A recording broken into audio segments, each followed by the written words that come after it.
Assalamualaikum warahmatullahi wabarakatuh. Hari ini kelompok 7 akan membahas tentang teori konstruktivistik.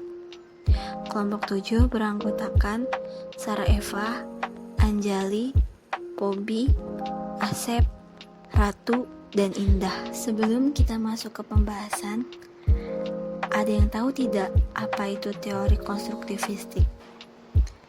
Teori konstruktivistik ini bersifat general, yang artinya sesuatu yang telah dipelajari akan tercipta suatu makna.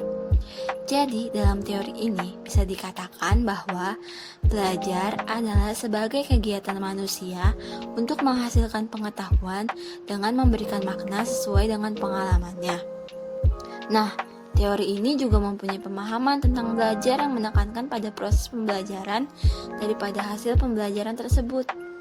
Apabila dalam proses pembelajaran itu baik, maka hasil yang akan dicapai juga akan baik.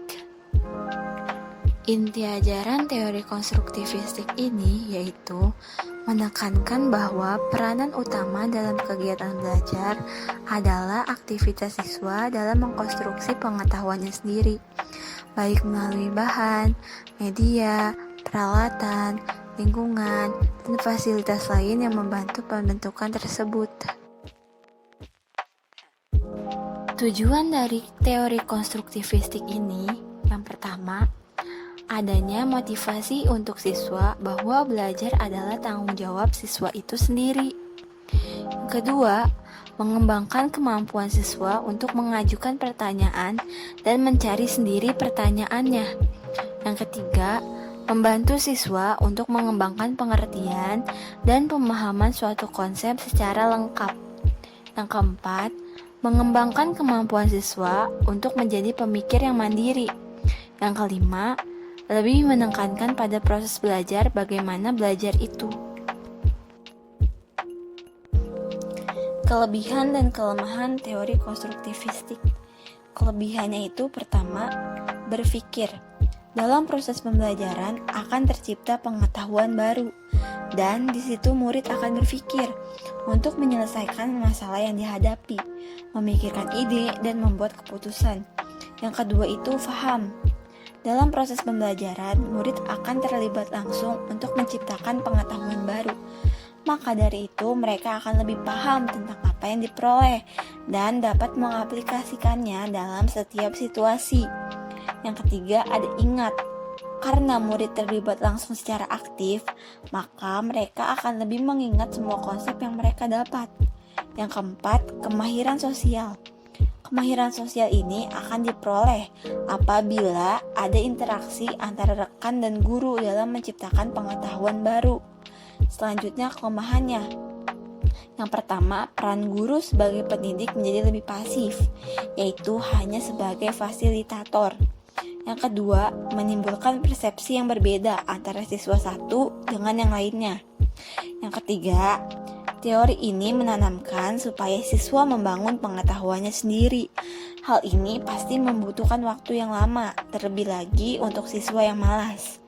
Yang terakhir, kondisi sekolah mempengaruhi keaktifan siswa dalam membangun pengetahuan yang baru. Aplikasi teori ini dalam proses pembelajaran. Pertama, mendorong kemandirian dan inisiatif siswa dalam belajar.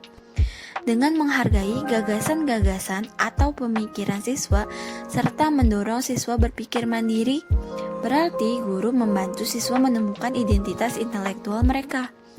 Para siswa yang merumuskan pertanyaan-pertanyaan dan kemudian menganalisis serta menjawabnya berarti telah mengembangkan tanggung jawab terhadap proses belajar mereka sendiri serta menjadi pemecah masalah atau problem solver.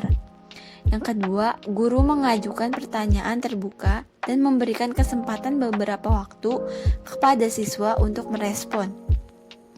Berpikir reflektif memerlukan waktu yang cukup dan seringkali atas dasar gagasan-gagasan dan komentar orang lain. Cara-cara guru mengajukan pertanyaan dan cara siswa merespon atau menjawabnya akan mendorong siswa mampu membangun keberhasilan dalam melakukan penyelidikan. Yang ketiga, mendorong siswa berpikir tingkat tinggi. Guru yang menerapkan proses pembelajaran konstruktivisme akan menentang para siswa untuk mampu menjangkau hal-hal yang berada di balik respon-respon faktual yang sederhana.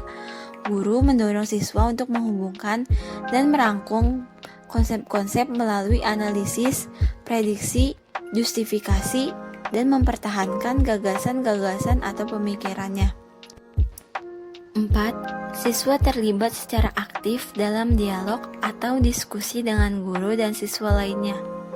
Dialog dan diskusi yang merupakan interaksi sosial dalam kelas yang bersifat intensif sangat membantu siswa untuk mampu mengubah atau menguatkan gagasan-gagasannya. Jika mereka memiliki kesempatan untuk mengemukakan apa yang mereka pikirkan dan mendengarkan gagasan-gagasan orang lain, maka mereka akan mampu membangun pengetahuannya sendiri yang didasarkan atas pemahaman mereka sendiri. Jika mereka merasa aman dan nyaman untuk mengemukakan gagasannya, maka dialog yang sangat bermakna akan terjadi di kelas. Yang kelima, siswa terlibat dalam pengalaman yang menantang dan mendorong terjadinya diskusi. Jika diberi kesempatan untuk membuat berbagai macam prediksi, seringkali siswa menghasilkan berbagai hipotesis tentang fenomena alam ini. Guru yang menerapkan konstruktivisme dalam belajar memberikan kesempatan seluas-luasnya kepada siswa untuk menguji hipotesis yang mereka buat, terutama melalui diskusi kelompok dan pengalaman nyata. 6. Guru memberikan data mentah, sumber-sumber utama, dan materi interaktif. Proses pembelajaran yang menerapkan pendekatan konstruktivisme melibatkan para siswa dalam mengamati dan menganalisis fenomena alam dalam dunia nyata. Kemudian guru membantu para siswa untuk menghasilkan abstraksi atau pemikiran-pemikiran tentang fenomena-fenomena alam tersebut secara bersama-sama. Sekian, thank you for watching. Bye-bye.